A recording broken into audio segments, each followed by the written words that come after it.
Well, if no one's gonna drink this, maybe I'll just... Ugh, that's terrible. That's...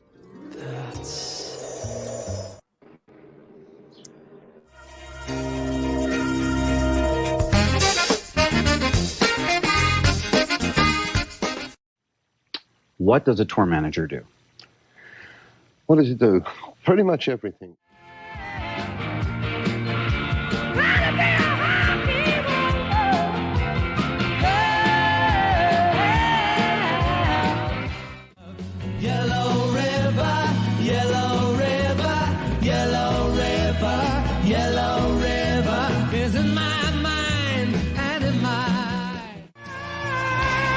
I was wrong about God.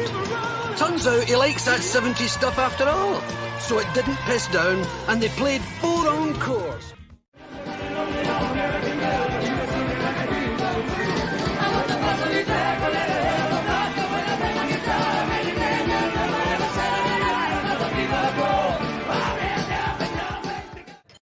Let me tell you what it's like to manage a rock band.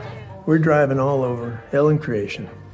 City to city, roadies and crew, the whole nine. And not one person, not one, ever asked how we're always stocked up on gas.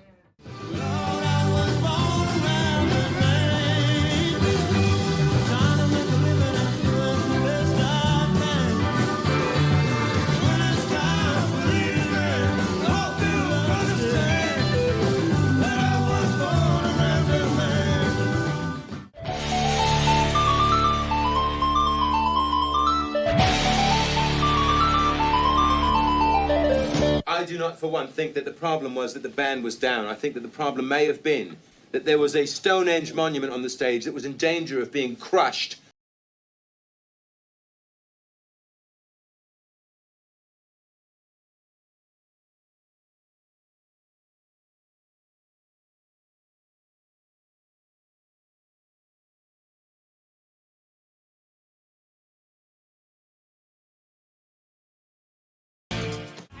Your praise drive you insane. Don't talk. Don't let them inside your vein. No, no. Run away, go.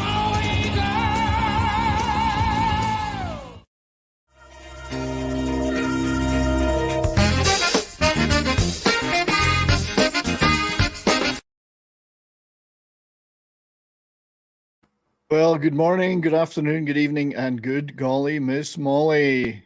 Welcome. Well, yeah, welcome to. I'm so excited, and I just can't hide it, as the Pointer Sisters would have saying. Welcome to another edition of Morning Coffee with Brian, the show that lasts as long as our coffees, and this is a big one. So, good morning to everyone out there on YouTube, Rumble, Facebook, KGRA Digital Broadcasting. Welcome to you all out there. And good morning to our wonderful chat who are already in there and doing stuff. So Penny is here. Andy Morrow, good to see you. Anima Confusa, our wonderful friend. D-Bud Martin, good to see you, buddy. Davina is here. Monkey Jeebus. And all the rest of you, whether it's on YouTube, Rumble, KGRA, welcome to you all. And just before we get going with the main event, I'd just like to once again shout out our sponsor for today's show, which is Fuel Up. Now, Fuel Up comes in 3 formulas, not 4, 3. There you go. Formulas for wake, play, and rest. And at this time in the morning, Fuel Up Hydration Wake Up helps you keep you full of energy, and I need it. Does it help you speak properly? Probably, if you do use it properly.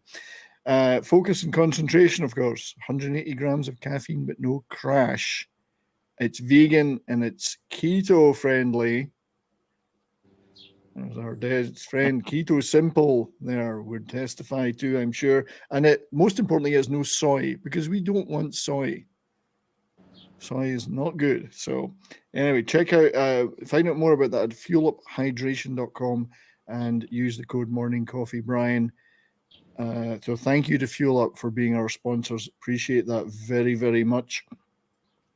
So I would like to welcome once again our guest, our wonderful guest, Derek Wilkinson. How are you? Hiya, guys. It's always good to see you. And by the way, I'm looking at my picture. I've got Derey.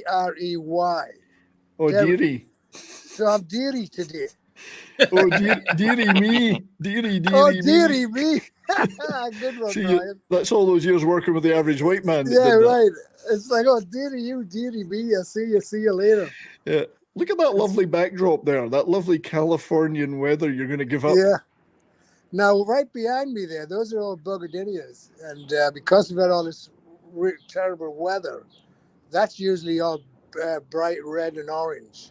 But it's just starting to bloom on the other side. Oh, it's nice, mate. Yeah, it looks really good. But you're going to give all that up very shortly for the beautiful weather of the UK, are you not? Well, it's a lot of different things. I'm going to go to Torquay. Actually, I'm going to Kent, Deal in Kent to pick up Mal Crags. We're going to take a 6-hour train journey to Torquay to Mark Embry's house to meet up with Granny. So the 4 rock and roll rowdies are going to be in the studio, and we're really looking forward to having you guys talk to us on the 27th. Yes, absolutely. On this show on the 27th, that's next week at this time, we'll have the full rock and roll rowdy complement in the studio in Torquay, including a gentleman I haven't had the chance to speak to yet, which is Mark Emery, of course. Yeah, he just got back from tour with Martin Turner from Wishbone Ash. He just got back from Europe. But also we could talk about it when we talk on the 27th. Mark's got a Pink Floyd cover band, and he's also got another band called the Band Brothers. And they're playing Torquay the 29th. So Granny and I are going to be at that gig. So any of those dates, like the following Monday, I'm going to be in Torquay for an extra week to do the editing of what we're doing. Yeah. And we're going to do some radio stations. And we're actually going to start putting together our little tour. We've had the opportunity for some promoters in England and Scotland for October, November to go and do some shows. Like, it's not stand-up comedy, but it's stand-up talk about what we're doing, who we are, and put some fun into it, you know. There will be a lot of comedy, though. No, you know, the beer's going to be flowing, you know, and it's just going to be absolutely outrageous. Yeah. So that's why we go to England. I'm going off to Greece the 3rd week of April to try to sell this whole podcast, involving all you good guys, into a TV show. We are hoping, anyway. Yeah, looking forward to that, mate. Yeah. Yeah, and I want to talk to you more about that, Brian, because but before I forget, do you have Dropbox? Yes. Okay, great. Because I need you to send Peter Nikos a bunch of stuff. Then so we'll talk about that for sure, mate. Yeah, let me know what you need. Yeah. So after that, I'm actually going to Spain and Portugal for 6 weeks. It's a hard life. Well, I'm retired. I'm done. I'm 71 and it's all over. Yeah. You're coming back to California eventually, though? Or are you? Yeah, I've got to come and see if the dog's okay. Nobody's going to walk the dog when I'm gone. It'll probably be fucking hanging up like a piñata, you know. Oh, dear. I hope not. You know, they'll be like saying, what happened to the fucking dog? It's like, well, I told you to walk the bastard, you know. Yeah, who's going to walk your wife, though? Shit, well, you know, that's another story. But yeah, my tickets the 1st of October coming back just to get a cheap round trip. All right. But if we do this tour, we'll be staying there. And also, God forbid, if this gets sold in Greece, that this production company we're going to meet, then that could change everything very quickly, you know. Yeah. Did you, just as an aside, did you do a lot of touring in Greece in the day? I went to Greece once, but it wasn't on tour.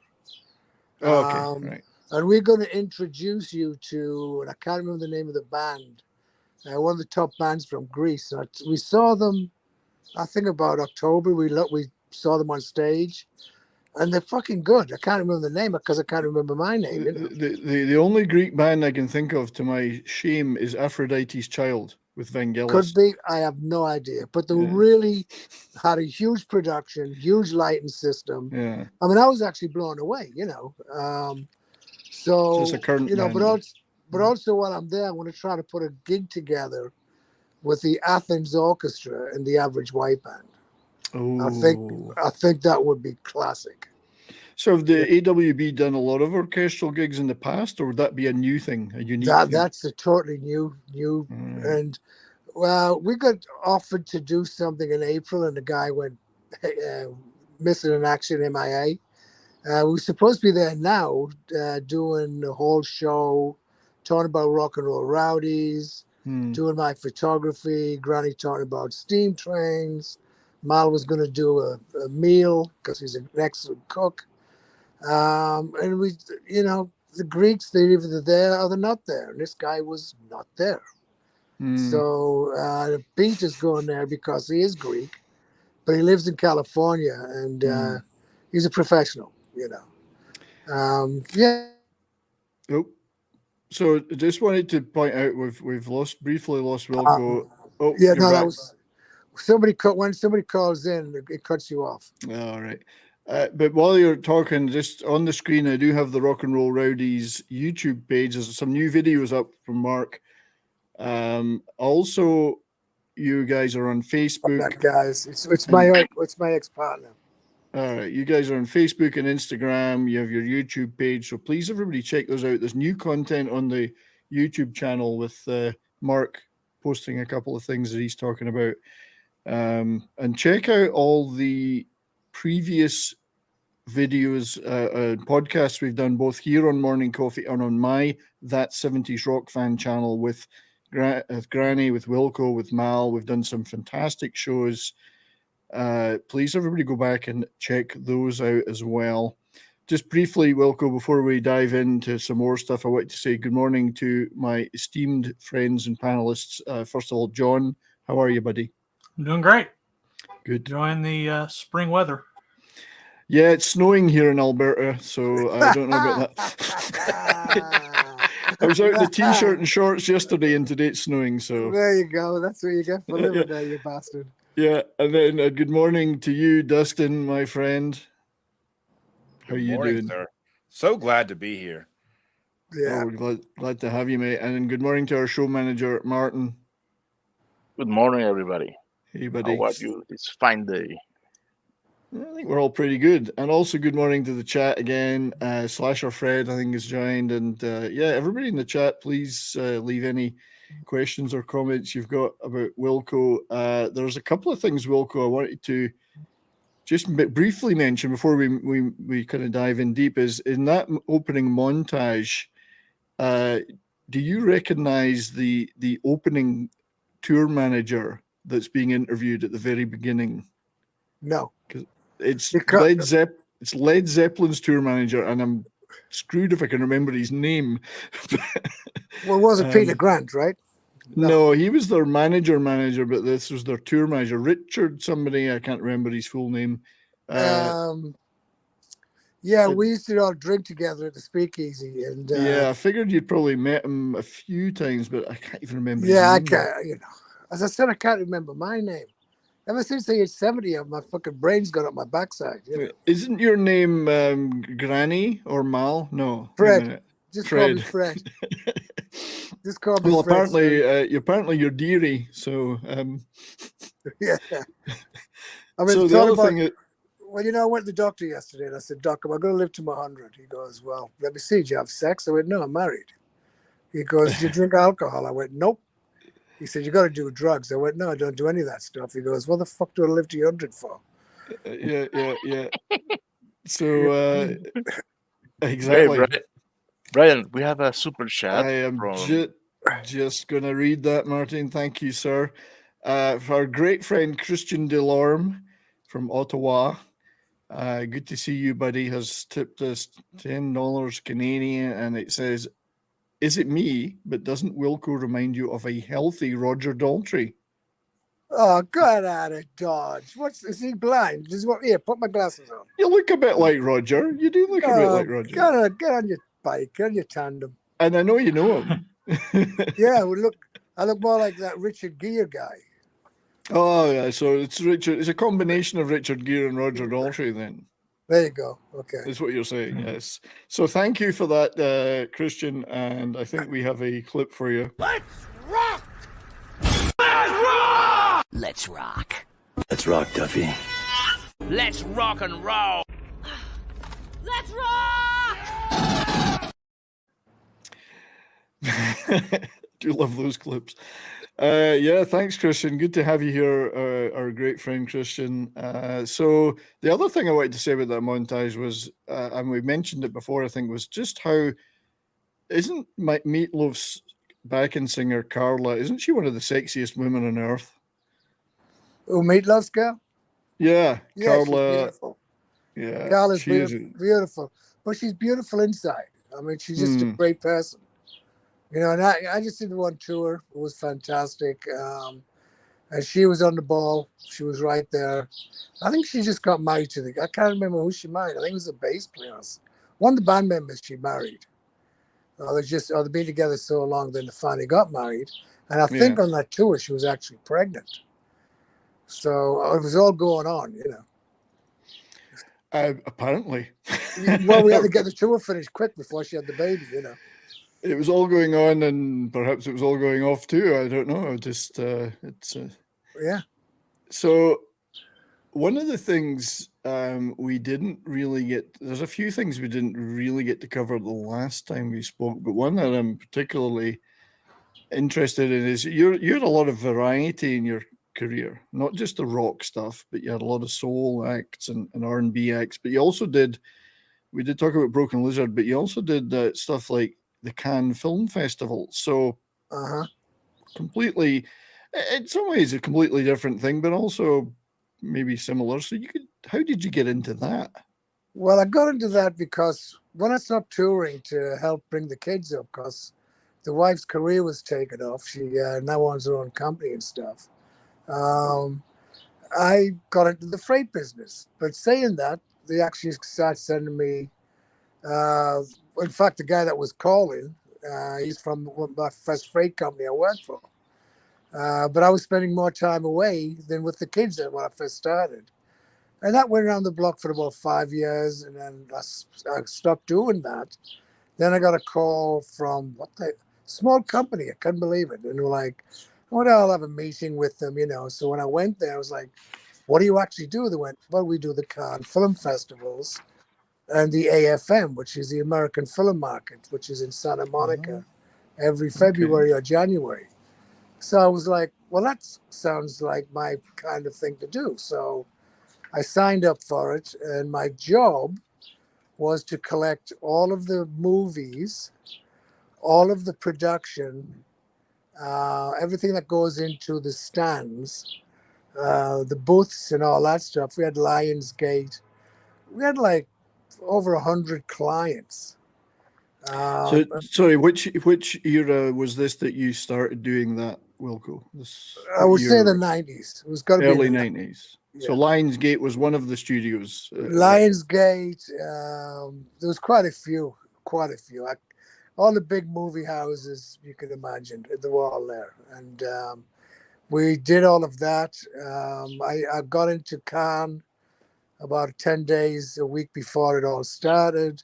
Got all the booths set up.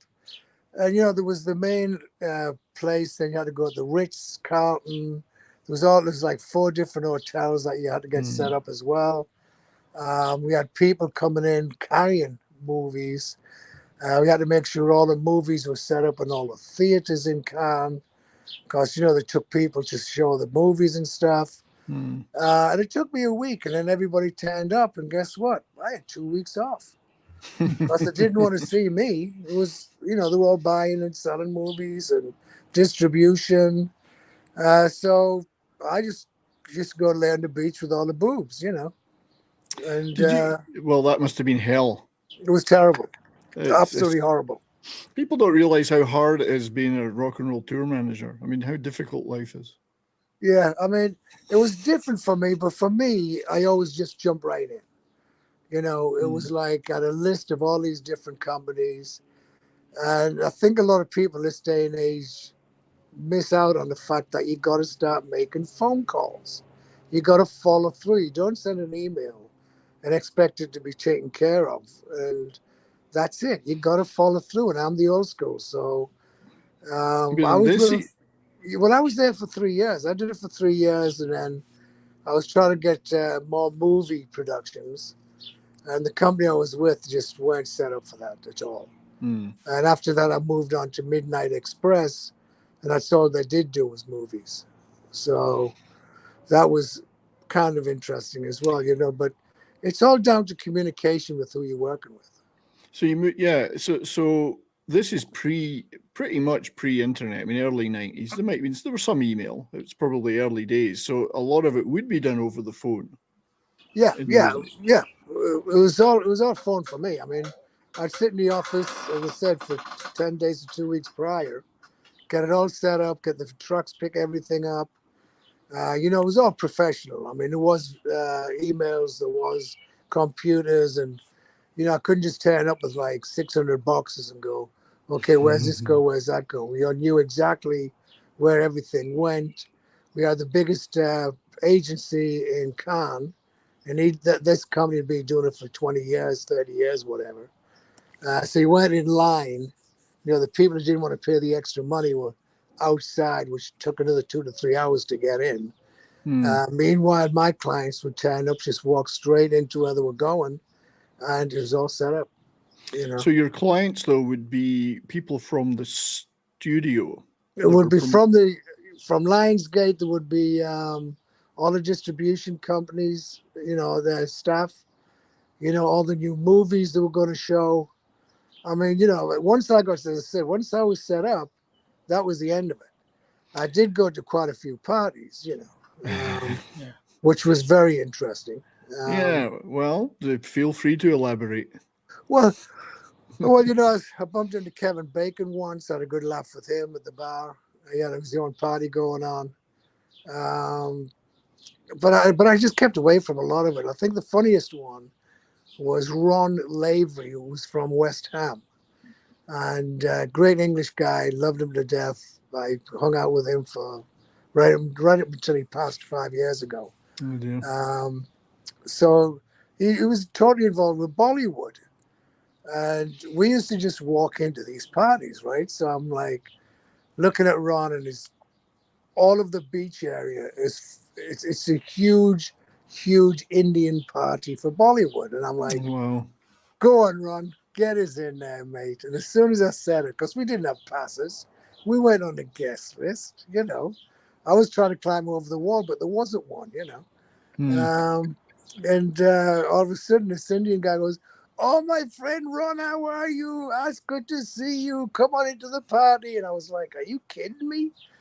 And, you know, but that's how we got in. I mean, we used to just walk straight into them. And if you walk past people and look like you're supposed to be there, that's it. You must have had a badge. You must have had some kind of badge. No, nothing.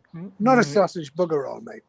So that's interesting because Bollywood and Indian movies are huge now, or at least much more accessible in the West than they were. Then it would have been fairly unknown in the Anglosphere.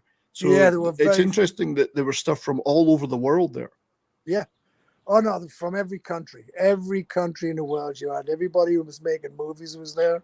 And some of the Bollywood stuff was like very Bollywood. It was like, oh my God, you know. And as we know, RRR just won the best song. And I actually watched that. That's a 3-hour movie. And I absolutely loved it. The production was fantastic. It was so professionally done, you know. And I still say it should be a Broadway show, you know.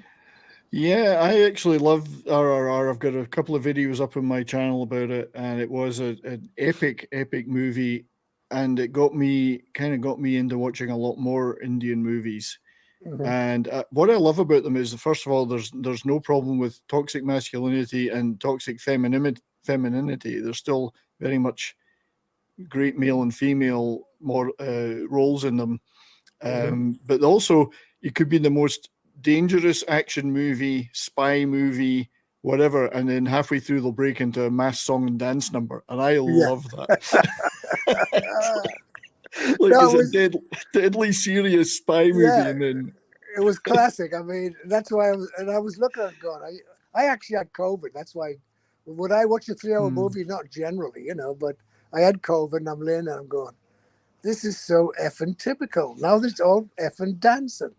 But you couldn't help but just say, you know what? It's fantastic. Look at these guys. And they did it at the Oscars. They did one of the dances at the Oscars. And it was fantastic, And when we get to the studio, we probably will be doing some more reaction videos with the Indians. Because we get a lot of hits from all that stuff. Yeah. Well, there's a series of movies. Have you seen Pathan, which is... so keep an eye out for Pathan, which was released earlier this year. I went to see it in the cinema. It's Shah Rukh Khan and Salman Khan, and it's part of the spy. There's a series of spy universe movies. Tiger is one of them, and this one is the fourth, and they're all kind of connected. Great action spy thrillers, and this one's Shah Rukh Khan's like the biggest star in the world, really, and he's we'll phenomenal. Have to check it out. Yeah, Pathan, it's a phenomenal action movie. Just beats the pants off a lot of stuff coming out of the Anglosphere. So check that one out, mate. I think you'll enjoy it. Well, I talked to her. We do have an Indian, Anjul. He works for us in the studio. And he was the one who started turning us onto all this stuff, Yeah, it's a whole goldmine of material out there. But I didn't know. I guess it makes sense that in Cannes and you've worked in Berlin and Toronto film festivals that these are international. So there's films that deals be getting done for the entire rest of the world. Never mind the Anglosphere. Yeah, and also, as I said, I wasn't needed for all that. I wasn't in those meetings because that's what I don't do. Once it was all set up, as I said, I had 2 weeks off, and I'd come in and it'd take me a week to break it all down, throw it all back in the sea containers and stuff, and then on my flight back, Was this is it like a big exhibition hall, like a Comic-Con style? Yeah, it's a huge exhibition hall. It's massive. It's when you see everybody walking up the red carpet, that's where they're going into. Right.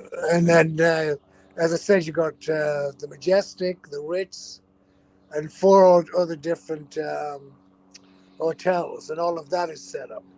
The screenings. Now, where are the screenings held? At the actual theaters. There was about 6 theaters within Cannes. Right. Really old Art Deco places were beautiful. And we used to set them up.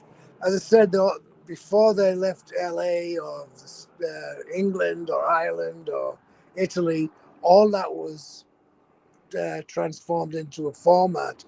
So everybody knew what movie was going to be seen.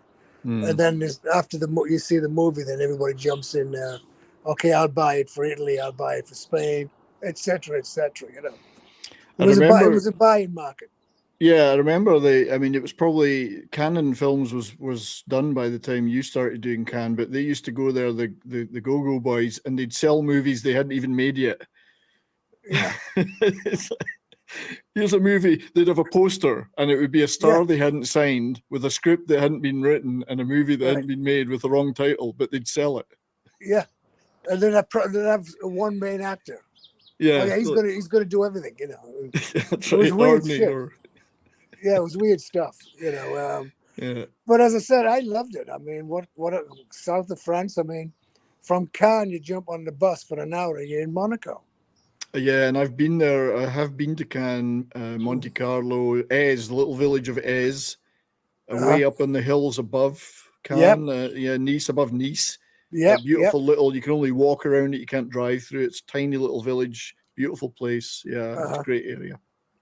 Well, it's really funny because my boss was really cool. He goes, you're going to see everybody get off the planes and wait for taxis. And they're very short. There's no Uber, obviously. And he goes, you're going to see 2 buses, one for Monaco, one for Cannes. Just give them €10, get on it, and there you go. And it was great because I'd be all checked in. and all of a sudden an hour later, he comes everybody else from the airport. It's just Waiting for a taxi. Yeah. Yeah, I mean, the bus service was brilliant, and the trains obviously were just outrageous. I mean, that 2 weeks I was just jumping on the trains and going all over the place. Don't tell Granny that. Oh no. Well, he knows all about it. Believe me. Trust me on that. I find it ironic that you're going to get on a train when you get to the UK with Mal, but Granny's not going to be with you. Well, he's already there. That's right, but he's not on the train with you. No, we couldn't stand it. We couldn't fucking stand being around it for 5 hours. Look at that engine. Look at that. Oh no, it's pathetic. It's the word's pathetic. It's like he gets on and he's like, I think he's masturbating. I don't know what he's fucking doing, but he's hands down his pants. Yeah. And it's Hear the birds. Anyway, that's what it was about. I mean, I think he's in Somerset right now. Right. So he has to go before we go in the studio so he can do his train stuff, and see his friends, and to go and look at steam trains. How fucking boring is that? I've got to send him some stuff because I've got some involvement with trains, or I did have in a previous job. So I have to send him some stuff, pictures that I've got. There you go. I'm not a train spotter, although as a kid, my best friend was, and we used to drag me around everywhere in Scotland looking at trains and Newcastle and places like that. So, well, the funny thing was, when I was in October, my brother took me to somewhere up North Yorkshire somewhere, and he's all these steam trains. So I took a whole bunch of photographs. I sent them to him. He goes, "Oh, got that." I'm going, "Fuck you, you got that." I just took you all these photographs, and I don't want to hear that. Just say thanks for doing it, I'm pretty sure Yorkshire was where the first steam train route was ever, run in the world back in 18 whatever. I have no Yorkshire. Idea, but I'm sure Granny does. I'm sure Granny knows all that stuff. Yeah. So you mentioned Kevin Bacon. That means you are 1 degree of separation from Kevin Bacon. Which means we're all 2 degrees of separation from Kevin Bacon. Right. The old 6 degrees of Kevin Bacon thing. Yeah. But, it was like a handshake high, And I think it was like, I was Richard Gere, as I said. I was, I got followed by this Japanese camera crew. And I'm looking at him and I'm going, okay, I'm going to have a laugh for this shit. And I'm turning around and was like, can I help you? And they're like, autograph. I was like, yeah, I'll give you my autograph, So I think I signed it Fred Flintstone or something. Should have signed it Roger Daltrey. Yeah, there you go. But it's what's these? I can't remember names with actors and stuff. And this one actor, he walked by me and he was looking at me, and the same thing. I'm going, this guy thinks I'm Richard Gere. I know it. And I just walked up and I went, "Hey, how you doing, mate?" And he goes, "Oh, good to see you again." I just walked away. Yeah. So it's kind of funny, but Should have asked them if they had any hamsters. Yeah, right. Well, gerbils. Let's not go into that, as the gerbil said. But Kevin Bacon, he was a great guy. I mean, it lasted 7 minutes, less than 10 minutes. Yeah. Shook his hand and kept looking at me, and I got a drink, and I went, "See you later, mate." And the accent, he's like, "What? Is this him?" I mean, and I was just like, then. I love this lady, Mexican actress. Salma Hayek. Salma Hayek, sexiest woman on earth. Salma Hayek. I was like, I'm gonna go to jail for this. Yeah. But I was walking behind, and she kept looking at me, and I'm like, I better back off on all of this. You never know what's going to happen. She is the sexiest lady on earth. Yeah, I think she's absolutely not a bad actress either, by the way. She's great. So that must have been Desperado era. She must have been pretty early in her career, I would have thought. Yeah. Then I walk 10 miles a day, and I was walking back, and there was a whole entourage of limos, and the door opened up, and it was Selma. She gets out and she's looking around like, why aren't we there already? It was all backed up. I mean, although they did the Cannes Film Festivals, there was a lot of disruption with cars. Nobody was organizing all that stuff, Yeah. So, hang on a second, mate. Sorry. Yeah.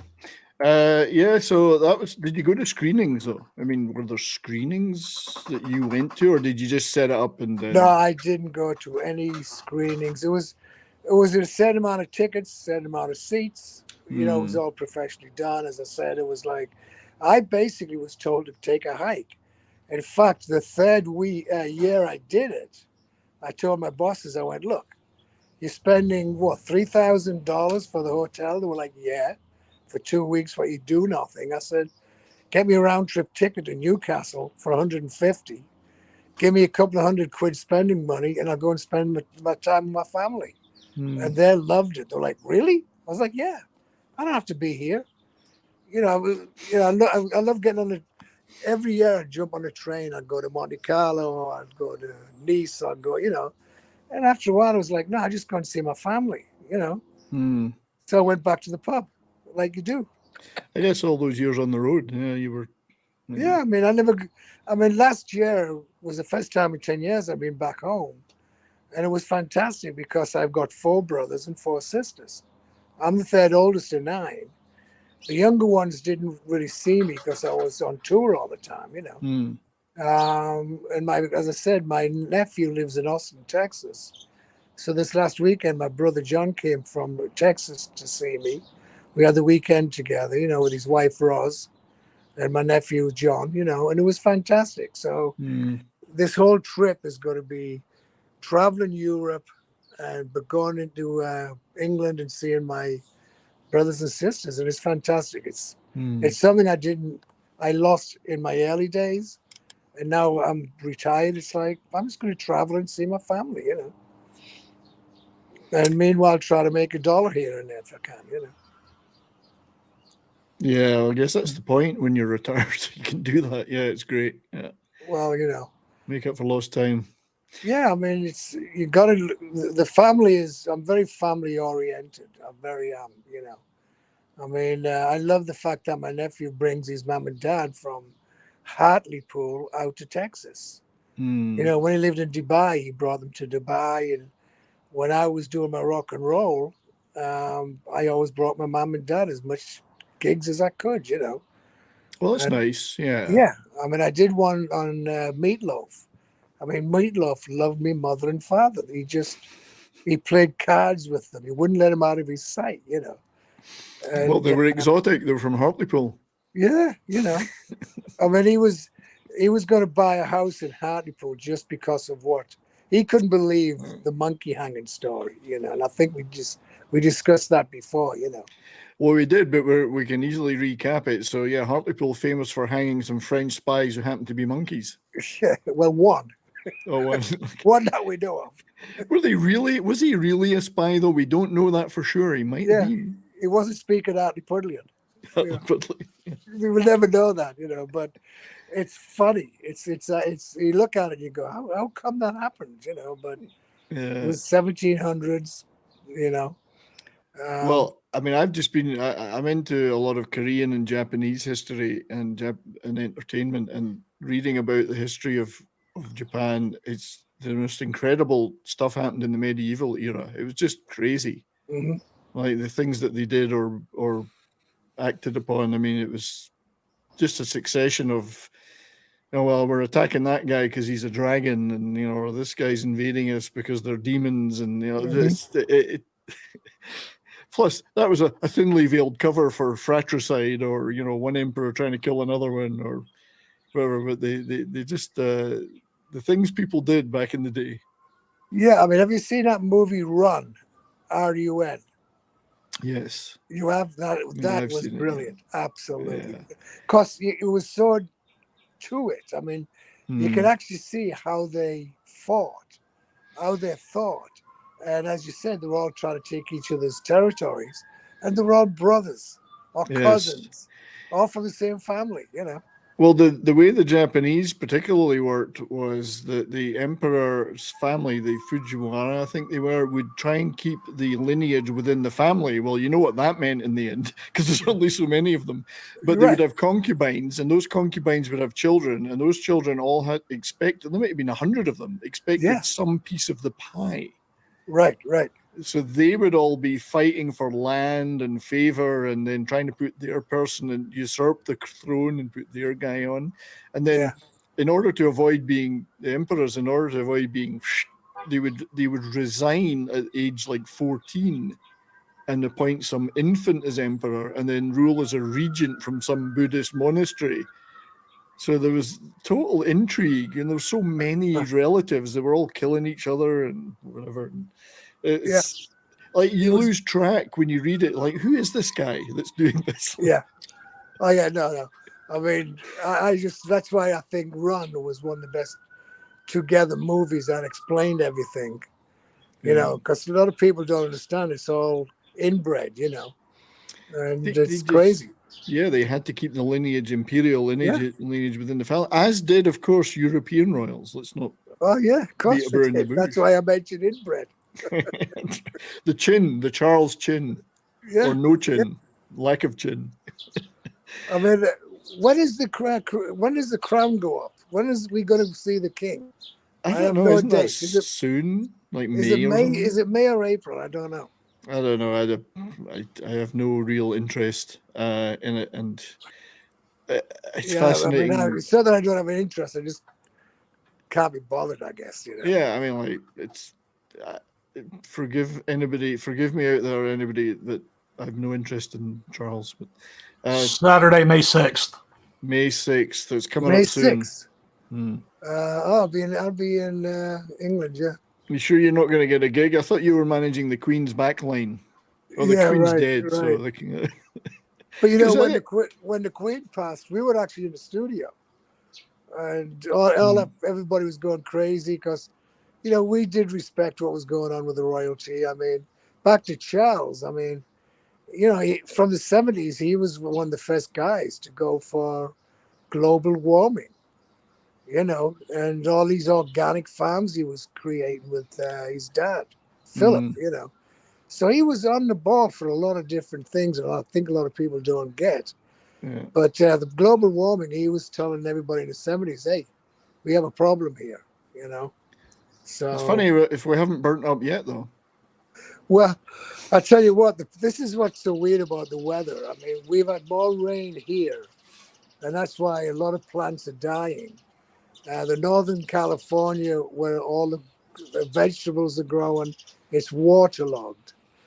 We've never had mountains full of snow like we do, and that's going to come down starting last week. So. Yeah. But then again, they were complaining about drought in California, so isn't some water a good thing? Well, no, there's no drought. There is absolutely no drought. It's gone. We have enough water for 5 years, you know. And but you see all the stupid stuff. I mean, all that rain we had. How many people do you think turned off their sprinklers? Oh, I know. I see that everywhere. Yeah, it's raining and the sprinklers are still on. You get that everywhere. It's absolutely mental. Because they don't switch them on and off. They've got them in a timer. Yeah, they're too lazy to turn the switch off. It's just preserving water is an issue. It's definitely an issue. But not to get too deep into the royalty, I always respected Elizabeth II because of her service in the war. You know, her service after the war. She was an exemplar of what a state leader should be, I think. Yeah. So I always respected her, even if the institution itself may seem out of date, but she was a great person, I believe. That's just my feeling. And my feeling is that as well. I think what changed that whole thing was when Windsor Castle got burnt down. And the government were already saying, we're not paying this, we're not doing this. And I think she just turned around, she goes, don't worry about it, I'm taking care of it myself, you know. And that's when they opened up the castles and all that, which made sense, you know. Yeah, they belong to the nation. Yeah, but it was like, what, £5 to get in or whatever they were charging, but there was all around the block, three deep, you know. People wanted to see that stuff. Oh, it's some incredible rooms in there, I'm assuming, but I think it was either Mal or Granny, and maybe it was Granny, talking about the Queen literally did have a back line. Like, whenever there was an appearance by the Queen, there was equipment, there was gear, and they had a roadie. The royals had a roadie. Oh, really? They had a tour manager. I don't know about that. I know he was all pissed off because him and Mal did a gig, like a catering gig. It was like they were part of the staff. And because he had long hair and the Queen was going to be walking by everybody, they went, you, and you, get out of here. Right, yeah, What are you yeah. talking about? Well, the Queen doesn't want to see you, although the Queen would have liked to see him, but the people around her just went, no. Are you sure? Are you sure it was the long hair? Maybe it was the short denim shorts with the package. Yeah, that too. Well, Don't want to scare the Queen. The Queen eventually, though, right? What's that? I think didn't they say they did meet the Queen? No, Granny, I think, was talking about Charles. Oh, it's Charles. He met Phil, Charles. That's right. Mal met Charles with Phil Collins. Yeah, because he said, "Is this your handler or something? Or are these your handlers?" Yeah, it was at the Live Aid. The Prince's Trust. Oh, Prince's Trust. Yeah, it was the Prince's Trust. And the Prince's Truss, I think, were given the package Mal had. But because we found a clip of Mal, which we showed of him with Phil Collins backstage at Live Aid. Mal hadn't seen it before. Yeah. We found a little clip of him, and it was like, that's cool. you, Mal, right there. Yeah. As he was bouncing around getting things together, you know, I mean, it was, is this light behind me bothering you guys? No, it's great, mate. It looks really nice, okay. Yeah, I mean, we got to meet all that kind of stuff, you know, royalty and this, that, and the other, you know. But yeah, let's start talking about rock and roll. Forget about the Queen. Well, what did you? Were you working at all at the Live Aid? You didn't have anything to do with Live Aid. No. I was in the States doing the Average White Band. You know, when we came out in '75, the album had already been out for 1 year, and we celebrated the 48th year that they were number one in February of this year. So that was 48 years with number one. And once that hit number one, all of our lives completely changed. And it was like, I think we've talked about it before. I went to Atlantic Records as a tour manager. We had to work out all the radio stations. I mean, it was just full on 7 days a week. If you came off the road, we'd have a week in the studio. Then go back on the road. It was just nonstop, just absolutely nonstop. Yeah, that relationship with Atlantic was pretty strong. I mean, you worked with... at that time, I was with all the top guys. The top guys, David Glue, Tunch, Arif, Ahmed Erdican, Wexler, they were all involved. And they brought on all of the local agents who worked for Atlantic, who every time we'd fly in somewhere, we got met, thrown in a limo, 3 to 5 radio stations, went to the sound check. And then after the sound check, we just go straight back, have a quick bite to eat, go do the gig. After the gig, go back to the hotel. It was like just a rotation. It was just, everything was happening. And it's just, have a couple of drinks, get up next morning, get up early, start advancing again, yet again on the phone. I think I mentioned before, I used to get a suite just because I would get an extra phone, And, when I did the advance of the second biggest tour they did, we were in Amsterdam and I was in the Sinesta for a week, advancing on the tour. And I got one of the young ladies from behind the desk to help me just to answer the phone and take messages, Yeah. I mean, that's how tours went back then. Yeah, the Atlantic, I think they're still a big label, but we forget just how huge Atlantic was. I mean, it first of all, it had all the R&B and soul acts like Aretha Franklin, but then when they moved into rock, they just absolutely dominated. Yeah, no, they were very smart. I mean, Ahmed Eric and the Wexlers and all the big knobs, all the big top guys, they knew what they were doing. Picking up Led Zeppelin, picking up the Stones. You know what I mean? They had the Allman Brothers. They had Phil Collins. They had Genesis. I mean, they had them all. Incredible label. Yeah.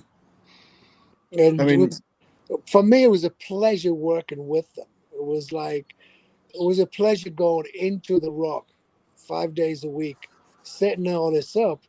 Because, as I said, when I used to leave, the first 2 weeks I had to have set up. I was making 5 calls a day instead of 25 calls a day. So it was all advanced properly. It was like if we were driving, if we were going into a private plane, or if we were going on American Airlines. American Airlines seems to be the airline we used back then. And TWA, for going over to Europe. That was a great airline. I love TWA. Yeah, but I guess are they long gone now? I guess they are. I've never used them myself. Yeah. Oh yeah, they're long gone. Yeah. I got some stories about TWA. Well, we have plenty time. Yeah. Sadly, we flying back from Rome, and I never take Valium. I just can't take downers. And Molly Duncan, God bless him, goes, "Go on, Wilkie, just take one. We've got to go on the flight." I went, "Okay." And you got to remember, in Italy, we're leaving Rome, and we're walking around with submachine guns and all that shit. And I've got about 10 Playboy magazines with me. I don't know where the hell I found them. I think they were in the first class lounge, So we're just going to get on the plane. It goes, and I could just feel the drugs taking effect. And it was like, "Oh, sorry, we delayed for 2 hours." And I looked at Molly. I was like, "Help me! Help me!" So we went back to the first class lounge. And I was just bouncing off walls, just bouncing. And got on that flight. And TWA were the only airline at that time that would put you on first class and start serving you right away. So we were drinking, and this woman comes up, the airline stewardess. She goes, "We've got an American guy over there. He's from Texas, and he's crying." I went, "What's he fucking crying for?" She goes, "Well, he's just got divorced. Do you mind if he joins you? Because you guys seem to be having a lot of fun." And I was like, "No, don't bring the asshole over here. You're going to rip him apart, So he comes over, he's like, I said, "You mention your wife once, I'm going to punch you in the face." He goes, "Okay, I'm not going to mention it." I said, "Look at all these beautiful airline stewardesses. Go and talk to them. All these beautiful women up on first class, And I can't remember his name, but the time we got to New York, he was completely doolally, this guy, Yeah, I guess they're plying you with the champagne all.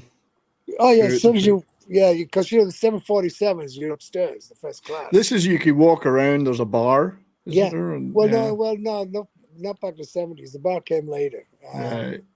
It was basically as you sat down, and, to go on about Foreigner, it was really funny because I used to always sneak into first class.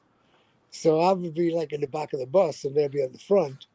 And as soon as I sat down, I would just like walk in there and sit down. So yeah, Mick Jones goes, "I don't want you doing this." I went, "Okay." So I was actually standing up. We're flying to Australia, and the airline stewardess goes, "Come on, you got to sit down." And she drags me out of coach because I was right behind the coach door, and she sits me right next to Mick. And I look at him and went, "I didn't do this, honest, I didn't do this." and everybody was laughing. He's going, "You sit next to me all the way to Australia?" I went, "Yeah, let's have some fun, But yeah, that's a long trip as well. That is a long trip. Oh no, I used to do it all the time. Every other band I was with, I'd be back in the bus, and I'm just like, "Well, I'm with those guys." And any extra seats, they're like, "Oh yeah, go and sit down." They didn't care. Your trouble is, once you've gone first class, it's hard to go back. Yeah.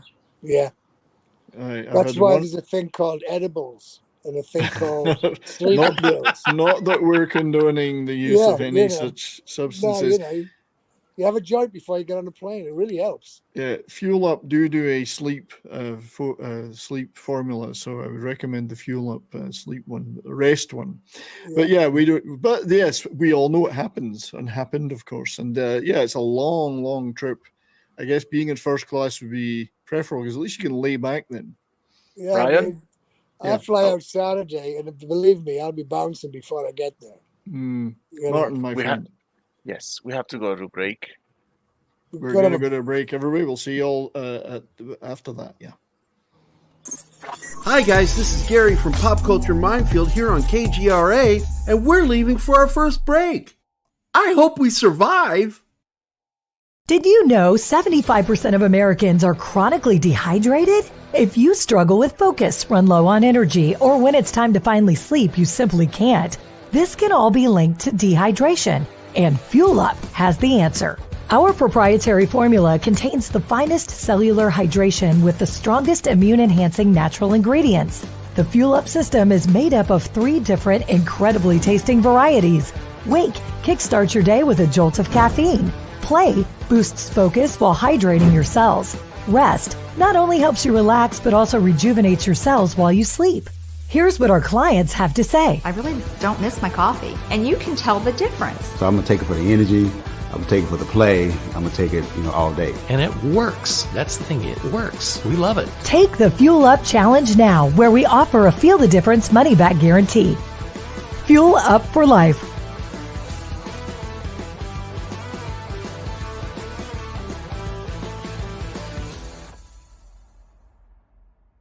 Hey members, the new KGRA DB app is now available on iOS and Android devices.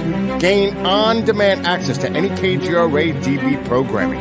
Download any show directly to your mobile device to listen or watch on the go. Go to the App Store and search KGRA DB. Oh wow, we survived. Welcome back to the commercial break. Now for some more Pop Culture Minefield on KGRA. Welcome back, everybody. Thank you all for being here out there on YouTube, Rumble, KGRA, Digital Broadcasting, Facebook. Thanks to everyone in the chat for being here with our wonderful guest, Mr. Derek Wilkinson, who's reclining in that sweet Californian sun. Beautiful. Like the song. California Sun. I can't remember the name of the band that did that. It wasn't the Beach Boys, but one of those other bands. I wanted to talk about a couple of acts that you worked with, which we haven't spoken of yet, and I think we probably should. One was Chaka Khan. Yeah. Who I believe it was at the height of her fame in the early 80s when you worked with her. No, I actually did it in the 90s. Oh, it was 90s. Sorry, I was going by your resume. Oh, was it the 80s? Yeah, 84, 85, which is wow. your resume. But see, don't ask me because I haven't a clue. I can remember what happened on the tour, but the years are just, But yeah, now was she an Atlantic artist? I can't remember.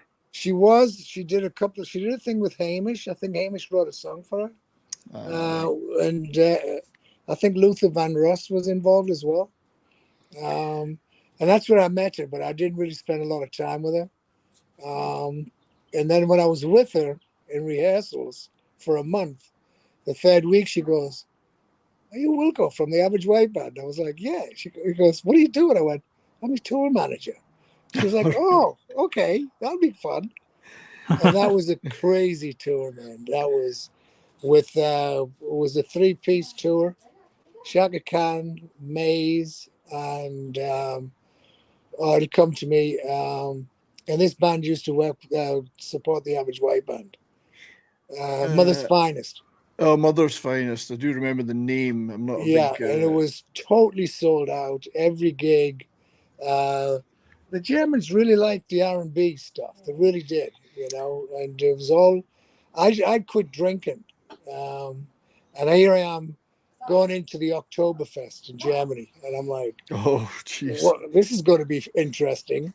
But I survived. I did it, Talk about in the Valley of Temptation or whatever. Yeah, But my tours were pretty very tight. I mean, I literally finished Chaka Khan, flew into London, and 2 days later I picked up Lou Gramm and went and did an advertisement, P&R, R&P, radio station interview thing up for his, But anyway, back to Chaka Khan. The tour was fantastic. This was in Germany. It was all Germany. Because I have a clip. Michelle, take it, dog. I do have a clip to play from the Ono Filter show in Germany in '85. Ono, I can never pronounce it. It's German. Ono Filter. This is a little clip of her If I can just add it to the, here we go. Let's see how much of this we can play. Chaka Khan, Chaka Khan, Chaka Khan. Chaka Khan, Chaka Khan, Chaka Khan, let me rock Chaka Khan. So I Feel For You, which was an enormous international hit. Let me rock it cause I feel for you. Chaka Khan, would you tell me what you wanna do? Do you feel for me the way I feel for you? Chaka Khan, let me tell you what I wanna do. Wanna love that you, wasn't the band that toured it. Let me take you in my No, arms, but this is from the same era. cause you know that I'm the one to keep you warm, Shaka. I make more than just a physical dream. I wanna rock Shaka, baby, cause you make me wanna scream.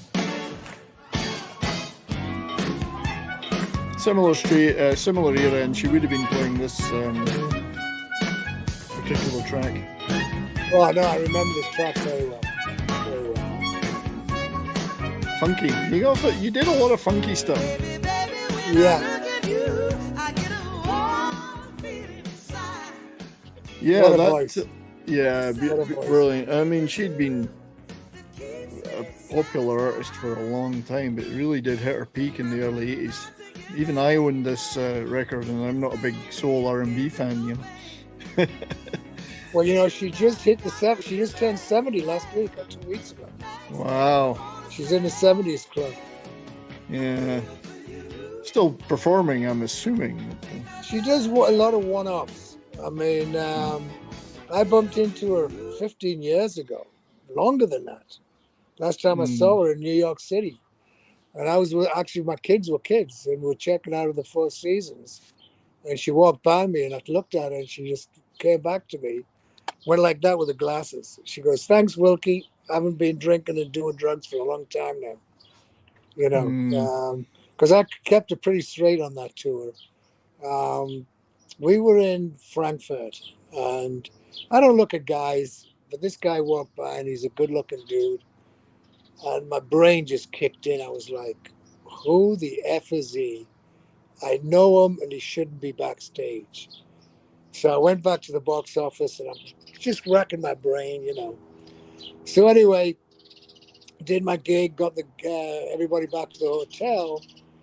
And the next day, the backup singers were all passed out in the lobby. Oh dear. And I'm like, hang on. That's your helicopter. Biden just went by my house. Right, yes, Air The Force president. One. Air Force One. You know. So anyway, I'm looking at them and I'm going, okay, these girls are really out of it. What's going on here? It was a day off. In fact, I had 2 days off. So I got them on a tour bus, and when it came around, I said, what's going on? And the guitar player walked up, he goes, oh, they got some liquid Valium from the guy in Frankfurt, and he was the rock and roll doctor. And I saw him when I was with Meatloaf, and I just somebody told me who he was, and I just got rid of him right away. So of course I took the liquid Valium off these girls, and I tried it one night, and I just did this, and believe me, it was just so potent, it was ridiculous. You know. Yeah, so, and there's no way you can function on a tour No, if you're going to be. No. I mean, I actually threw it down the toilet. I was like, enough of that. You know, but you got to look out for these people. They're all backstage. They get backstage. He's in Frankfurt. He's a doctor. Everybody knows him. The security's like, he doesn't have a badge on, but let him in, you know. And, you know, So was one of your jobs on these tours kind of to police that and to look out for that stuff? Oh, yeah. I mean, there was also, you know, in a situation, there was a lot of tour managers that would be selling the stuff. That's how they made a lot of money, you know. I wasn't one of them. I couldn't stand the stuff. You know, but you got to look out for everything. When you're on tour, the tour manager overlooks the entire thing. And when you see you know, something coming charging at you like a big bull, you get out of the way, you stop it, you try to take control of it, and you don't want any of your band members not waking up next day, you know. And that's the problem. Sometimes you get, you know, you find people in the bunks and they're not waking up, you know. When you go on a 24-hour, 48-hour drive, I look and, I used to walk down the alleyway. Okay, checking it out. Everybody in their buns. Fuck off. No, you're okay? Well, he told me to F off, so he's got to be alive, But yeah, you got to check that stuff because you just don't know what they're taking. Yeah. And do they lie? Yes, they lie. They tell you a lot of BS, And this is most of the bands I was with had it under control. I mean, the cocaine thing I got into for about a month, and that was it.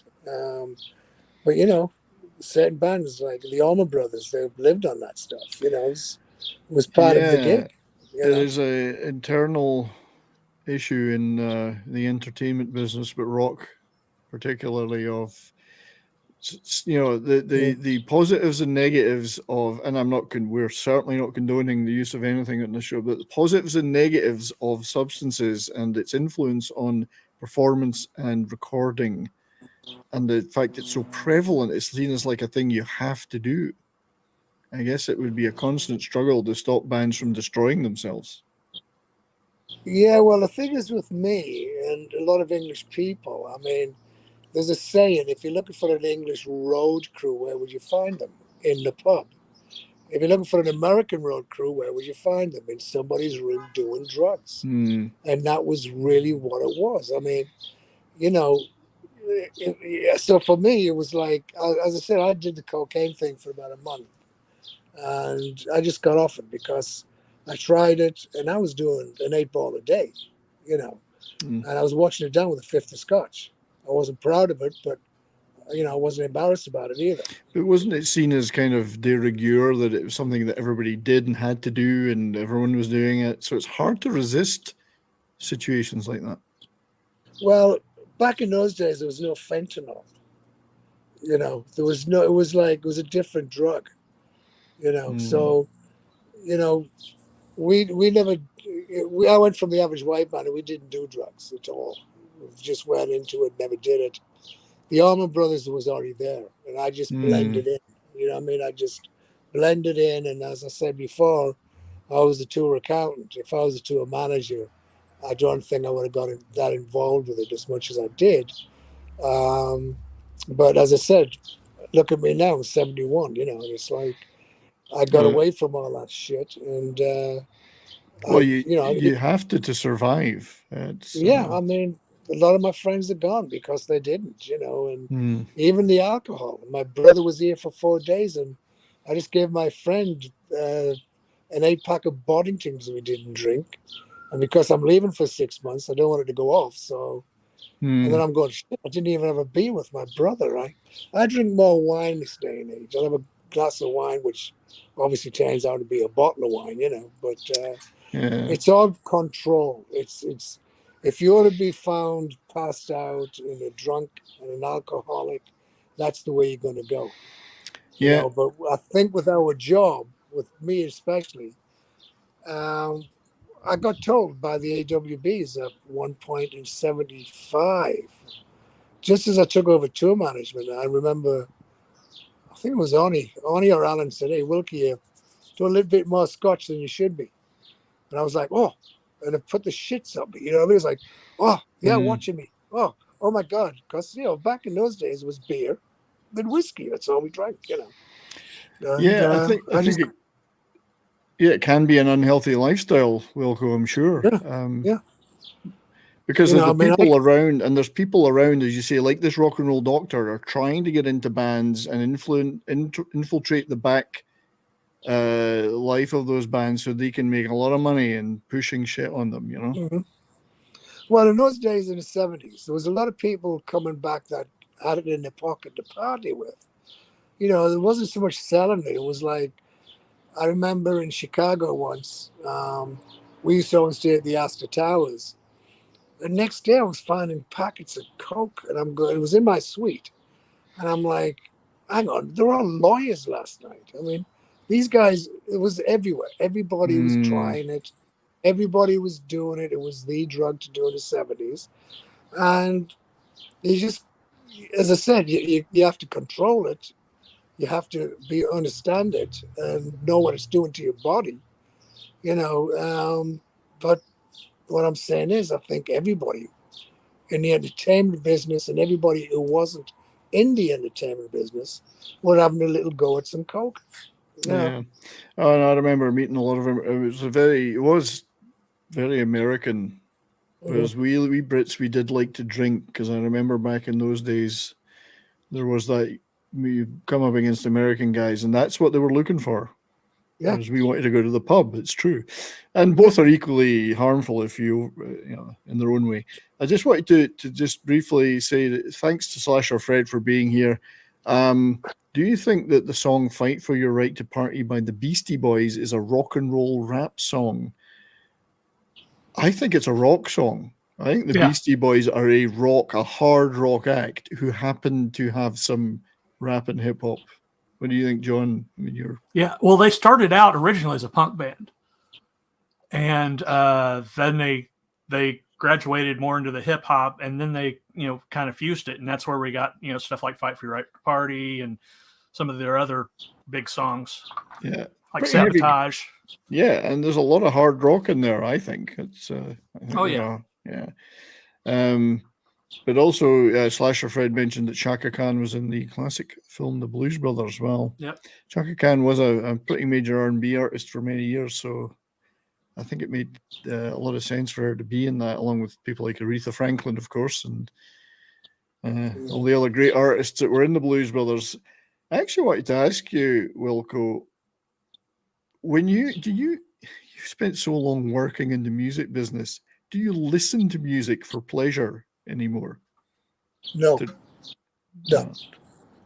It's funny because lately I'm getting back into it. Obviously I grew up with the Beatles, so now and then I just shout at what's the name, the thing on the fucking thing, and it's like, hey, play the Beatles. Then I go play Humble Pie. Play Jeff Beck when Rod Stewart was with him. The Beck, and I do go back and start listening to the old stuff I used to listen to, but I don't, for some reason, just sit there and play music. I know Granny does a lot. I don't know if Mal does, but I'm getting back into it. It's funny. It's like this last couple of months, it's like, oh yeah, I remember that. And like you and I talked about the tremolos, and it's like I played that back. And then growing up in the 70s and listening to every one-hit wonder that hit England, and there was so many of them, but there was so many great songs, like Dave D, Dozy, Beaky, Mick and Titches, Slade, and the Trogs, and it was interesting because it was part of my upbringing. It was like, oh my God, listen to this stuff, and it was all good. Well, there's a band that I've not heard mentioned for a little while, but I have some of their vinyl, which is Dave D, Dozy, Beaky, Mick and Titch. And their big hit was The Legend of Xanadu with all the whip cracks on it. Which is a magnificent single when you listen to it. Well, going back to Atlantic, guess who ran Atlantic in London? Dave D. Yeah, well, because he was one of the top. He was one of the top guys. I mean, didn't he end up buying the rights? Didn't he end up buying a lot of the rights to TV, 60s TV stuff? And yeah, he did a lot of good stuff, Dave. And nobody knew what he was doing. He had so much going on with Atlantic, and maybe he was using their money, I don't know, or building up their programs. You know what I mean? But he was really involved. I mean, he knew what he was doing. We used to hang out with him all the time with the tremolos, and then all of a sudden, I'm with the Average White Band, and it's like, oh yeah, go and see Dave D's down the street. He's in the next office. He wants to say hi. Yeah, and he was like the main guy for Atlantic Records in London. But smart guy, getting out of the performing and into backstage and owning shit, owning the rights to shit. I have this vinyl EP in my collection back there. The Lose of England. Yeah. Well, it's very funny because in England, all of these bands did it, and it was called the Seaside Shuffle. And it was all the Butlins. Remember Butlins? The Butlins. The Butlins holiday camps. Yeah, and I did them with the tremolos. It was like, it was like, where are we going? Some of these places were just like, I had no idea where they were, but All of a sudden you get to this cliff and there's about 2,000 people there, there's all the Butlins camp and all that stuff, Yeah, for those in North America, Butland was a sort of series of British holiday camps. I guess the forerunners of the resorts of today. And they were in seaside towns in Britain, and they would have like water parks and the cabins. Everyone would sleep in a cabin. Yeah. And there'd be stuff for the kids, but there would be bands would have residencies there for the summer. As well as touring packages would go there. So it was a huge part of the circuit. I've actually got an image here. Yeah. And they were eventually, like if you know the Who's Tommy's Holiday Camp was really a parody of Butlin's camps. Right. And first of all, you didn't always get the weather, so there was always a problem in the summer. Oh no, you got stuck in the canteen or somewhere. Yeah, but it was but you got 2,000 people in the canteen. Yeah, so it was a big money spinner for bands playing there. Yeah, I mean, I did pick up the money back then. I don't know what they got, but I know the Tremolers did very well out of it. Very well. Yeah, I mean, they played a lot. As you say, I mean, 2,000 people—that's not a gig to be sniffed at. No, even if it was 1,000, I mean, 1,000 to 3,000, it was a good gig. Yeah, so the Butland circuit was, and I guess there was an equivalent in North America, because I know that in areas like upstate New York, they had resorts that bands would play, like Ronnie James Dio cut his teeth playing in upstate New York, like summer mountain resorts. Similar concept. It was called the Poconos. I think it was called the Poconos. Yeah. And they came from the Frank Sinatra era, and you could really see it because my first ice show was Moscow on Ice, and I just finished with Foreigner, and they were like, "You got to do this for us." I'm like, "I've never done a fucking ice show. I don't know what it's about." And then when they showed me the paycheck, I went, "I'll be right there," Yeah. I went to this. There you go. Moscow on Ice. I mean, it was absolutely brilliant. Yeah. Well, I'm fascinated by this because this is a big change from rock and roll, but it must have been a major logistical production because you had to have an ice rink. Yeah. Well, this is what I went into. First of all, and I'm not going to be embarrassed about it, these people lie. They totally lied. And I think that's why they wanted me to go up there so I wouldn't take the bullshit. And I went to the Poconos, to this little hotel, and I look at the ice rink, and it was the size of a toilet. Oh, geez. And I'm going, "What are you doing?" And they put water in this, and I'm looking at the ceiling, and I'm going, "Well, are you going to pick up the women and do it?" I mean, and I'd never seen an ice show. I didn't know what it was about. And I'm going, "Well, what are we doing here?" And we're like, "Well, we're doing it here. It was like a rehearsal. It was like they all lived there. It was a rehearsal there, but they were putting ice cubes in this square that they designed for the ice rink, and it wasn't that big at all. And then they put water in it, and they were just going back and forth, and they had it down to a T, right? And as I said, I'd never done an ice show, so I didn't know what a Zamboni was and all that stuff. So when I sit down and start talking to everybody, it's like, "Well, who are all these old people?" "Oh, that's wardrobe and makeup." I'm like, no, they're asleep. This woman's 900 years old. This is bullshit. So at the end of the day, I sent over 60 people back to Russia because they brought the moms and dads and just thought the Americans wouldn't pick up on it. And the Russians really thought that America's got so much money. Now, remember, this was right after the Cold War. So these people were starving, and it was the New York, it was the Moscow Ballet, and they put them on ice skates and went, "You're going to go out as Moscow on Ice."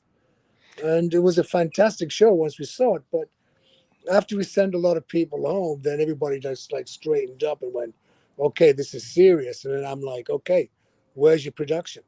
"It's in Turkey." Well, that's no fucking good being in the States. Yeah. And that's when I started really kicking balls and and we did about 4 shows in Florida, only because we went to ice rinks that had all the equipment. Hmm. And then because we couldn't, it was one day we'd get a gig. It was like we were trying to work out the gigs. The agency was all over the place. And finally, I think in October or late September, I said, we're going to the Taj Mahal in New Jersey for November, Thanksgiving, right through to January, all the Christmas break. Send them home. It was costing about $1 million a week or a month or Jeez. something just to keep them there. And I'm like, we don't have the money to do this. And if we did have the money, as the tour manager, I'm telling you right now, it's dumb. It's dumb as shit. We're not doing any gigs. We're not paying for the overhead. Send them home. So that's what we did. Then we brought them back probably about a week before Thanksgiving, 2 weeks, whatever it was. And when you're in a residency like a hotel, you just go down the basement and you can eat whatever you want. Hmm. And these poor Russians, and I could see they were starving. Again, yet again, they'd gone on for 2 months, they came back. There was no food over there. And the first 2 gigs, there was some of these skaters couldn't skate because they were sick. They ate so much food, you know. But you said these were ballet dancers that were made to skate, not necessarily trained Well, they skaters to weren't start made to with. skate. Yeah, they weren't made to skate. It was basically they designed a show and they put it together. I mean, there was so many people involved with it. It was like, you know, and I was going, what do you do? I do this. I don't fucking need you in my face. Get out. You get on that plane. Get out of here. I'm KGB. No, get the fuck out of here. Don't want you. And there was so many directors, and it was just Because just Russian nonsense. Of like, sorry, we lost you for a second there, mate. yeah, people. Somebody called in. You know, so but once I saw the first show in Miami, I mean, guys, I was blown away. I mean, I actually said to myself, I'm working for a huge, big deal here, and the Americans loved it. I think we ended up with like 30 ice skaters, and it's just incredible. And then we tried to do a deal with the owner of the company, which was Stas Namen, and he just didn't go for it. It was all very professionally done. And after it all finished, after Christmas, it all went back to Russia, and that was the end of that show.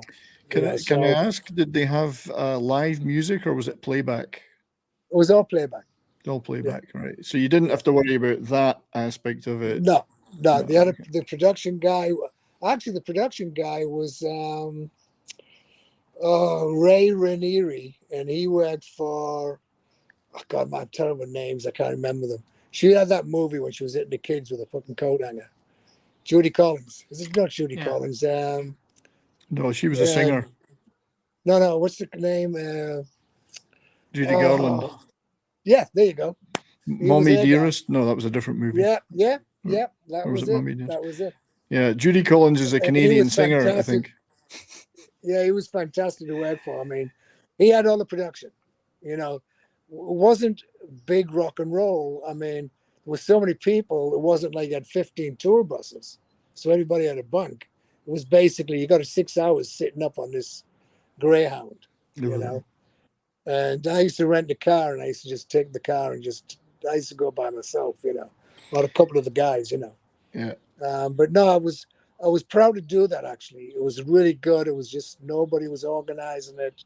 All the wrong people were making the decisions as usual, and that could have been one hell of a fantastic ice show in America.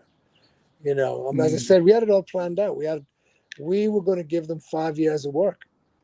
And certain people said no to it. You know what I mean? They could have gone to Vegas. Could have had residencies in Vegas for a long time. Oh, no, this was totally Vegas. It was, as I said, the wrong people. I'm not going to mention names, but they were just assholes about the whole thing. And I think about a year later, I don't know if it was a rumor or what, but somebody bought Moscow on Ice for like $50,000. I mean, it could have been a gold mine, literally. Yeah, it was a gold mine. Nobody organized it. You know, it was, you know, and that happens. You know, people don't understand that. You know, so anyway. I just want, for those who don't know and who are not aware, who are not into hockey, or not aware of what a Zamboni is. This is a Zamboni. You're about to be killed by a Zamboni. That's fantastic. Being an ice hockey fan, of course, I'm well aware of them. But Do you want to go in? So Moscow on Ice, but you also did do, I think I'm right in saying that you did another ice show, Nutcracker on Ice. Is that correct? Yeah, Cracker. That was fun. That was a lot of fun. We had a week's rehearsal in Mexico City. And let me see, what's the names on there? Yeah, I remember Brian. You know, but it was like, it was a different ball game. It was professional. Nutcracker on Ice goes out every Christmas, as you know, as we all know. And I was actually the production manager on that. I wasn't the tour manager. And we did about 2 months in the States, and then we went off to England for about a month. Yet again, we hit the Christmas crowd in England. And it was good because, you know, what did you know about ice shows? But you just got to jump in there and just take control of it and just get the phone calls going, get the right people on the phone, make it happen. We're coming in this time. This is what we need. This is what he needs. This is what that needs. Yeah. I mean, the Moscow guys, they were just like, what do you need? And all the management were like, don't give it to them. Vodka. Did this? Well, yeah, they'd be wanting the vodka. Did this tour, or was it in one place? Because if it was in one place, it's dead easy, or not dead easy, easier. Nutcracker was on tour. It was a tour, so you had to have the right size of arena, the right ice. Mm-hmm. Yeah. Right, but yet playback. again, that was already pre-organized before we went on tour. I mean, all the theaters were there. I mean, everything was there that we were going to go to. The tour manager did a great job. He had all the mileage down. This day we travel. This day we skate. You know, and we were actually going into places that had ice. You know. Yeah. And, like hockey arenas, or yeah, it was hockey arenas mainly. You know, and the smaller ones that put the ice rink in. You know, I mean, it's not that really hard to put an ice rink in. You know, if you do it the day before. You know, so you know, but it was, and everybody's expecting it because it was a Christmas show. So it was selling out every year. It was selling out. They bring in different skaters, get rid of different skaters. Yeah. Like when we went to Europe, we had Oksana. I don't know if you remember her. I do. She was the 16-year-old Russian girl that won the gold medal. You know. Yeah, that's it was fun. Dustin, what's that? Yeah. Was it Oksana Bayul? Yeah, yeah. That it must have been pretty special. I mean, I've seen Nutcracker on stage in theaters. I've never seen a nice production. I saw it on ice in Kansas City. Yeah, it's pretty special. Oh, it was. I don't know. It would have been in the 80s, I think. Maybe 90s. Well, it was 1995 on your resume, Wilco, that you did this Nutcracker tour. So I don't know. I got drug along with the family, so that's rock and roll. Rock and roll Nutcracker on Ice. Yeah, but did any? I mean, not to tell too many tales, but did anything go wrong ever with No. It's pretty slick. A slick operation. Yeah, you know. Yet again, there was a lot of English people on it, and they drink, you know. But there wasn't there was no such thing as picking them up on the floor. I mean, they were very professional. You know, it was their career. They looked at it a lot different than a rock and roller, you know. You know, they didn't want anything going back saying, "Oh yeah, he fell over" and all that stuff. No, there was none of that going on at all. Yeah, you know, we all went out show. Yeah, but we all stuck together. I mean. When we all went out as a team.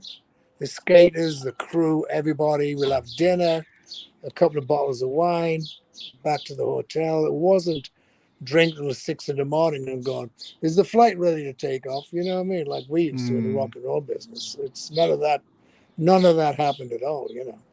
Yeah, no, it's nice. It was it was very, very straightforward. Get up, get to the next gig, you know, have dinner, It was mainly having a dinner every night after the show. Some people would have dinner before the show. A lot of skaters couldn't skate with a belly full of food, so it was mainly afterwards. And it was a lot of fun because there was so many. I was on production, so I had to pass the sword. I had to do this. I had to catch people, and I forgot about the props. Yeah, I mean, all the props and stuff. Yeah, I mean, it was, I just watched the show and go, okay, and he's your sword mate, and then he'd do his thing and come back and I'd take it off him. Did you enjoy the show? Did you enjoy watching it every night? Yeah. Yeah. Nice. Well, I love the music too. It's Tchaikovsky, isn't it, or Nutcracker? Yeah, Tchaikovsky. I mean, come on, who doesn't like that guy? Yeah. So I love the music. It was an easy peasy. Once I got the back line set up, which was all the curtains. So there was no live music, so I wasn't plugging in guitars and all that stuff. It was just making sure all the curtains were in the right way, and they're all working. So the curtain comes out, that troop comes off, another troop goes on, curtains open. So they're all waiting behind for their part to come on. Yeah. And at one point, I can't remember the character, but she was a woman that was doing it, and her husband just pushed her. And I look up, and she's coming towards me about 50 miles an hour. And the look on both of our faces, I was like, this ain't going to be good because I can't stop this. We both went rolling on it. Nobody saw it, of course, with the side curtains, but we just started laughing our heads off, And then she just jumps back up and goes back on the ice again, Sounds like a lot of fun. Yeah, they'd do fun stuff as well. They would have laughs on the stage, like, although they were doing it and they were skating, sometimes they'd like, I can't remember his name, he wouldn't give me the sword back, and I'm looking at him going, you twat, give me the sword. And he'd be like, we're going around with the sword. He's not supposed to be doing it, but, you got to laugh about all this stuff. You got to be fun with it. It can't be just. It sounds like a lot of fun. I mean, a lot of the rock tours would also be fun, but there would be more stress maybe in some of those. Well, I never saw. I didn't think the words were stressful for me. I mean, why we got rock and roll rowdies? I mean, I used to just carry on with these guys all the time on tour, no matter if it was a ice show, if it was in Cannes, if it was a rock band. My personality always came out and just saw a situation. I just made it into a comedy thing. It's like, and then people will go, "Oh, well, it's really not that bad, is it?" It's like, what's the problem? We're still going that way, and that's where the next gig is. Positive attitude, yeah. Well, I remember when I did the Broken Lizard guys. A couple of times, it was an old rock and roll Eagle tour bus, And in fact, I was on the same one with the Allman Brothers years and years ago, and it kept breaking down, and I was like, just stay sleeping. And they were like, well, what are we going to do? It's like, there's nothing we can do. There's nothing you can do. Yeah, the tour bus is broken down. It's either get out, walk, get a train, or just stay in the bus. It's going to get fixed, And that's the only way I looked at it. It's like, we're on the bus. Let's just keep it going. Let's not worry about it. We're going to get there eventually, And what's the first thing you do? You call the people you're going to, the gig. Hey, guess what? The tour bus is broken down. We've got to be there in 2 hours. End of story. The show still went on. Yeah. I mean, it was a bit more with Broken Lizard. I think I broke down more with Broken Lizard than any rock band I've ever done. Sabotage. I think that was Sabotage. That was a fucking old tour bus. Exactly, that's what it was. It wasn't a Prevost. It was an old Eagle. Yeah, and, that is the stereotype of touring, though. Broken old Greyhound, silver Greyhound bus, breaking down all the time, shitty seats. Mm-hmm. I guess that was the authentic flavor of touring. Yeah, but as I said, it's all Prevost. It has been for years, But they do things break. Things break down, tires fall off, I mean, my biggest fear with tour buses, and I hated doing them, was what happened with in Europe. Anyway, this band was a rock and roll band. It was an American band, Or And the Metallica? driver, what's that? What was that, Metallica, when they flipped over in Sweden? Yeah, it wasn't that, but it was another band, something Ant. And I did all the freight for them and shipping and stuff, and they just drove into a truck that was parked on the Autobahn. So when so the driver's on the right side, and he was killed instantly, and everybody just got shuttled. So all got broken legs because they're all in the bunks, and that's my worst fear. And when I was with Broken Lizard, I didn't like the driver at all. I was like, and I tell him, he goes, "Well, I used to be a fire brigade. I mean, you're not going to put a fucking fire out, okay?" And we were touring in the middle of winter, and I'm like, "You don't have to be driving right up this guy's ass because he hits the Safety brakes, he's first, dead." yeah, Yeah, it's ridiculous. I mean, he finally got it. There was about a week left, and he finally got it, But I used to fight with him every day. It's like, this is just bullshit, I want safety, and you're just driving like an asshole. Yeah, you got to get there alive. There's no point in getting there half an hour earlier. Yeah. Yeah. But his whole thought was, well, I used to drive fire engines and all that shit. I don't give a shit about that, But yeah, that's the worst thing, is getting into an accident on a tour bus. And in fact, I used to go to these conventions later on, and when I was working the freight business, and they're like, "Hey, Wilco, how you doing? You still touring?" No. Come and look at these new tour buses. I don't give a shit what's on that tour bus. I don't care if you got the best shitter in there, the best sink in there, the best shower in there, the bunks are bigger. I don't care. So touch wood, I never got into an accident on that stuff, but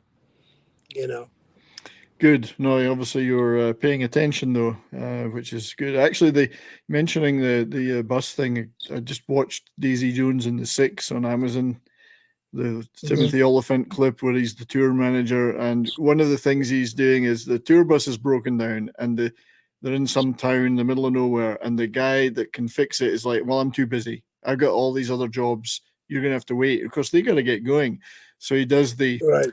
"Do your kids like the band?" And he pulls out the tickets. Yeah. Right. Oh yeah. Well, I can fix this today for you. Yeah, no problem. So is that a familiar scenario?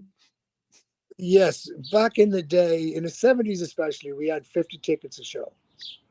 And now it's never thought of, because management and business people go, "Guys, think about it. 50 tickets a show? That's money in your pocket." But and back to Meatloaf, when my mother and father got off the train in Newcastle, he goes, "Hey, coming to the show? We don't have any tickets." "Wilco, got 50 tickets, right?" "Yeah."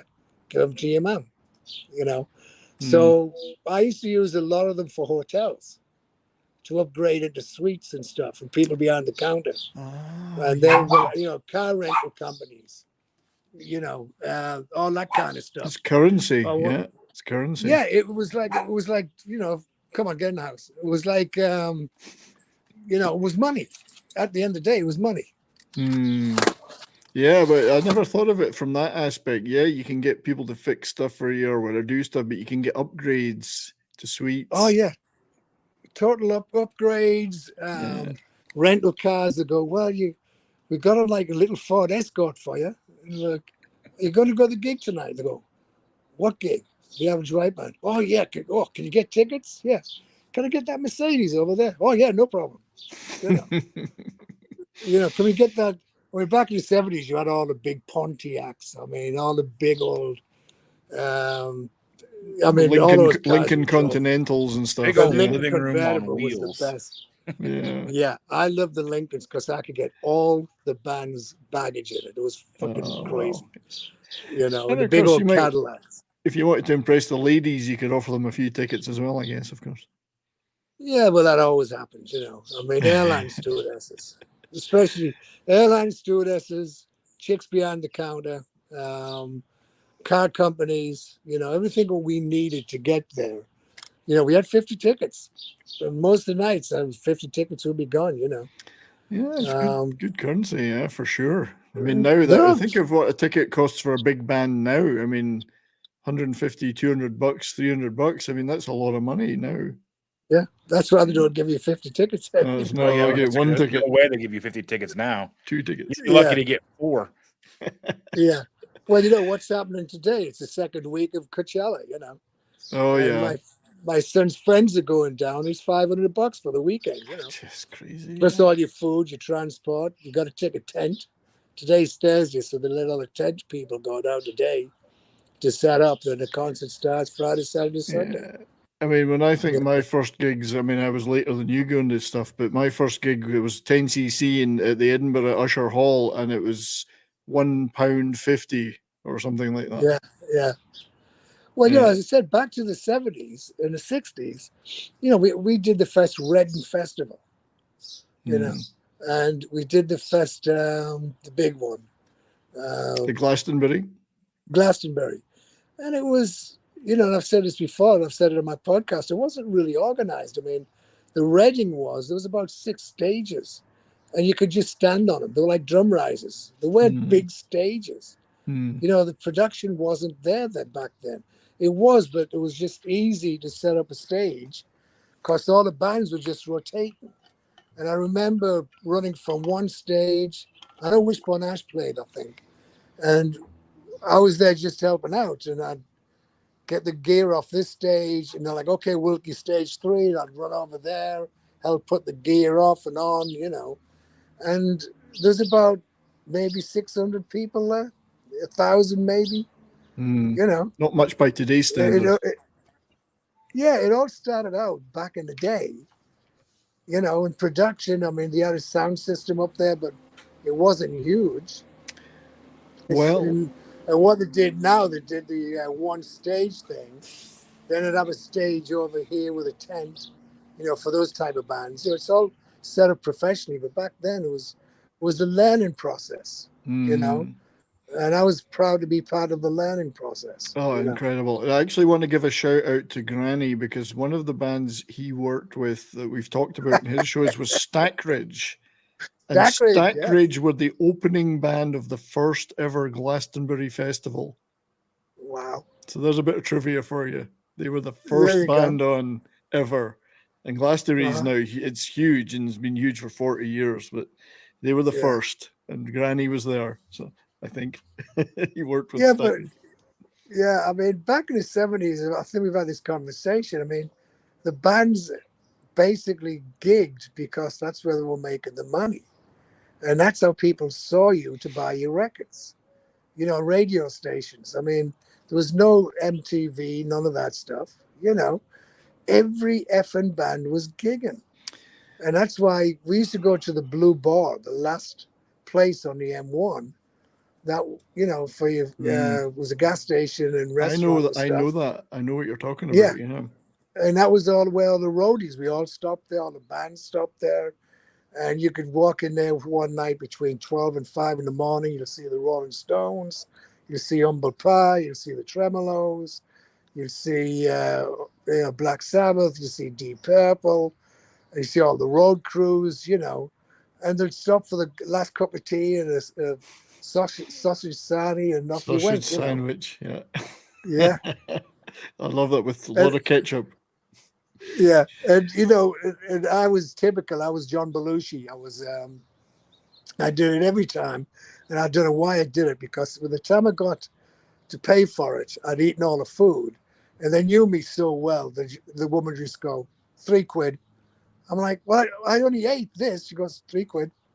Like trying to get me to stop, but I would never stop. I would like, we'd all have a laugh and they'd go, he's Wilkie, and time I got down there. But we had fun. It was just having a laugh. And don't you think it's come back full circle because you're saying bands had to play live there to make money and get attention? It's back to that again. I mean, there's no money in making records for most bands. They have to play. Touring is where the money is back. It's back to that again. You can't make money other ways. Yeah, I mean, back in the touring and merchandise. 70s. Touring and merchandise, yeah. But in the 70s, there wasn't a lot of merchandise either. The big acts did it, yes. But, you know, the average white man didn't sell T-shirts in the 70s. If only they thought about it. In America, they did in America, but in England they didn't. You know, a lot of bands in England that just wasn't thought of, you know. Only band I worked for, the Replacements, they refused to sell merchandise. And Paul walked up to me in Chicago. I think there was 4 gigs left. And I stopped talking to him about it because I was a tour manager, but trying to be business with him. And Gary, one of the managers, I was like, look, you've got to realize why your management company wants you to sell this stuff. You're out of pocket hundreds of thousands of pounds. I mean, dollars. It's like you owe the record company. Yeah. And Paul went outside, and there was a cop there. I was in Chicago, and he walks up to the cop and he goes, "Can you stop these people selling our T-shirts outside?" He goes, "Do you have a concession company?" He goes, "No." He goes, "Can't do a thing about it." Yeah. If you had a concession company selling your swag, then we can arrest all these people and take everything off them and give it to you. And I looked at Paul and went, "Welcome to reality." That's right. Yeah. It's all very well having your principles, but your principles are hurting you. Mm-hmm. Yeah, this is Paul Westerberg and the Replacements, by the way, if anyone's not aware of them. Great, great band. Paul Westerberg, I've seen live. Fantastic artist, great songwriter. Check them out if you get the chance, everybody. The Replacements. Brilliant band. You know how they got the name? Do you know how they got the name? No, tell us how they got the name, sir. Well, I was with her for 9 months, and it was the longest tour they ever did. So we're all backstage one night. I went, "How'd you get the name of the Replacements?" Went, "Oh, you don't know the story?" I went, "No, so I'll show you tonight." So they would all start getting really effed up on alcohol, right? I'm going, what are you guys doing? We're like, "Oh, we're going to show you why we got the Replacements." I'm like, "Okay." So after the first 2 songs, Chris, the drummer, would fall off his drum kit. And we'd carry him backstage. I'd turn around and somebody's playing the drums. But it's a drummer who knows the music. And he's keeping beat. And I'm going, wow, okay. So all of a sudden, Tommy walks away. Somebody gets the bass on. And then Slim, the guitar player, I was working with Slim back then. So Slim just walked off and somebody jumped up. And then Paul just put his guitar down and he walked off. And he goes, "There's the Replacements." So they got a complete second It was band. classic. Yeah, it was classic. I was like, okay, thanks for the education. So they've got a built-in tribute band already. It was they had a big following. I mean, great band. Warner Brothers was behind them. They were fantastic. I mean, I think we talked about it when I first met them, when they painted me up and all that stuff and back combed my hair. It was, for me, it was like, hey, you want to laugh on this tour? We laughed every effing day, 7 days a week, carried on, got to the gig, never missed a gig, never upset anybody. It was just brilliant. I loved the whole thing, Great, And that Paul sounds good. Westerberg, And I can't recommend that band Paul highly sat enough. next to me. He sat next to me. We had a Ford Econoline. And there's one of the trucks with you open the door, you had a little step. So he said, "No, you're not going to open that door for 9 months." And his beer went in there, he spit in there, his cigarettes went in there. And it was winter, His sodas went in there. I mean, everything went in there. And after a while, it was stinking, but it was like, who cares, So dropped the band off in Minnesota, driving back to New York, and it's starting to get a bit, warmish and everything. I'm going, maybe I should clean the van up before I take it back. And I'll never forget, I was in a gas station, and I opened the passenger door, and this block of ice fell out.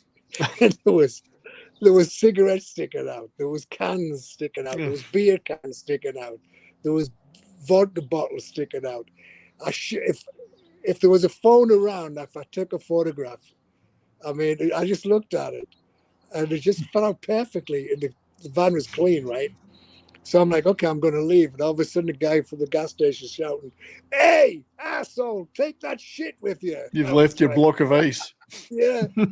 I said, "No, I don't need it anymore, mate. See you later." But that was like, for me, it was like the goodbye from being with the Replacements. It was perfect. Yeah. You know? See, it's a shame you couldn't keep that block of ice. That would be like a collectible now. Yeah. Can you In the imagine? freezer. Put it in an art gallery, a modern art gallery. The replacements block of ice. Yeah. But anyway, but listen, guys, I'm going to cut this short because Yeah. I'm going to take this phone in to get fixed, and my computer's broken.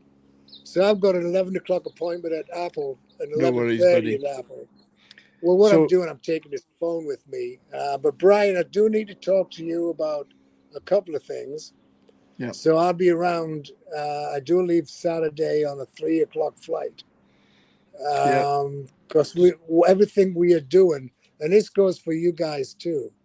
What we're doing in Europe, we want to keep incorporating all of you guys. We really enjoy what you're doing for us with the Rock and Roll Rowdies, all of your podcasts and everything else. And I really want to talk about all of that and give you the information for the Dropbox because he's going to do a one-pager for Athens. Yeah. And we'll let's talk, just buddy. keep doing this, guys. We as the Rock and Roll Rowdies love doing this. And as I said, Brian, when we do the 27th, we should talk about doing something after that as well, because I'll be in Turkey with Mark, and Mark's got to get on board. Granny's going to be getting home. Mal's going to be home. So we can continue this as long as you guys want us, you know.